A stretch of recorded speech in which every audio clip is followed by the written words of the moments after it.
நாங்கள் வந்து 1/4 கிலோ பன்னீர் எடுத்துருக்கிறோம். 1 ஸ்பூன் அளவுக்கு இஞ்சி பூண்டு பேஸ்ட் போட்டுக்கலாங்க. காஷ்மீர் மிளகாய் தூள் வந்துட்டு 3/4 ஸ்பூன் போட்டுக்கலாம். தயிர் வந்து 1 ஸ்பூன் அளவுக்கு வந்து விட்டுக்கலாங்க.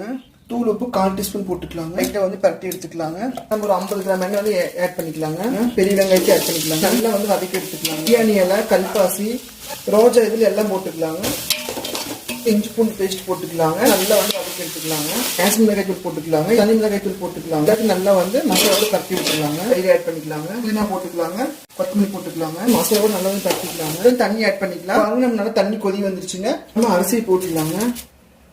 இந்த பன்னீர் வந்து இதில் ஆட் பண்ணிக்கலாங்க. நல்லா வந்து கலந்து விட்டுடலாங்க. நம்ம தட்டத்தை போட்டு மூடி வச்சிடலாம். வந்து ஓப்பன் பண்ணிக்கலாங்க. தண்ணி எல்லாம் ஃபுல்லாக வந்து கிண்டிடுச்சு. வந்து தம் போட்டுக்கலாம். தீ வச்சு தம் போட்டுருக்குறேங்க. உடச்சி எடுத்தாச்சுங்க.